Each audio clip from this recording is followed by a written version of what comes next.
Well, hey there, viewers. Welcome back to the Garage Dad channel. Here we are in the man cave of many wonders. For those of you familiar with it, you'll notice it's significantly different. Things have been moved around quite a bit, and that's why I'm making this video, is to explain why. So, first big change, there's the kids' go-karts hung from the ceiling where their Power Wheels used to go. And then I've got my go-karts loaded up on the trailer there. The twins are where they usually go, but the big deal is the Honda. It's sitting here next to my workbench. So you guys get the mini shop tour as well.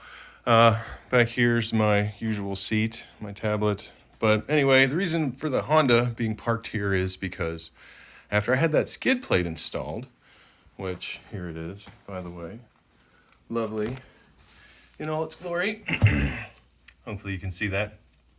But in any case, the day after it was done, Easter Sunday, my friend Ryan came over and took the Honda out for a ride and came back. We parked it. We took the twins out and the kids rode around with us. And then it was a day or two later, I was going to take the Honda for a ride before parking it on the trailer like I normally do and putting it away.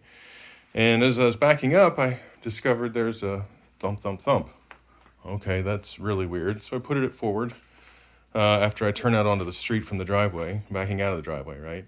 And there's a little bit of a thump, thump, thump going forward, but then it gets better as I accelerate.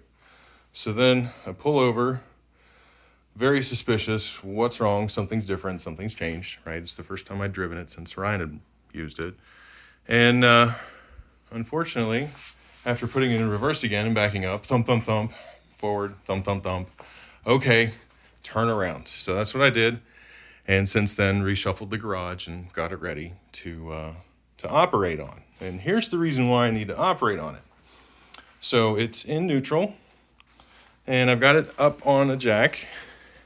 And you can see it spins just fine. There's no noise, there's no nothing, right? Let's see, yeah. In this angle, you can see the driven clutch there. So we'll go ahead and flip it into gear. Either one, whichever way it'll go. Hang on. There, reverse. And then we'll rotate it. It halts. So, just spin it the other way, it halts. It'll go past it if you jimmy it. I still have the belt on, as you can see. Halt. Halt.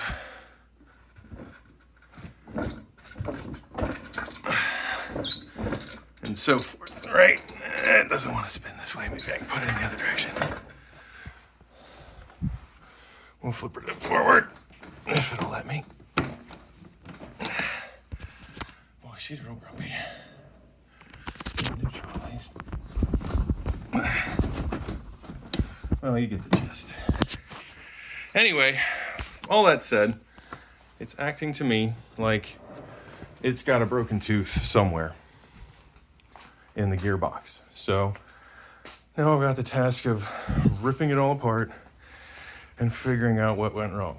So that's the other reason I made this video is for those of you that have any idea what might be wrong, please, by all means, speak up in the box below. I'd love to hear what gear you think it is, what part went wrong, what could have possibly gone wrong, other than the one thing I forgot to mention was Ryan gave me the feedback that on the way out, he had come to a stop sign and had goosed it a little too much, he thought, that it skipped a tread, which I assume that's where it broke a tooth somewhere. So evidently it was from a dead stop, would be my guess, based on the feedback he just gave me. So, anyhoodle. Yeah, so now I gotta find parts, find gaskets. I'd probably change bearings, seals, etc. Right, full service, if at all possible, whatever I can possibly do. So, but yeah, so thanks for watching. Questions, comments, criticisms, concerns, stick them in the box below. Don't forget to ring the bell. And thanks for watching. Stay safe. Be healthy.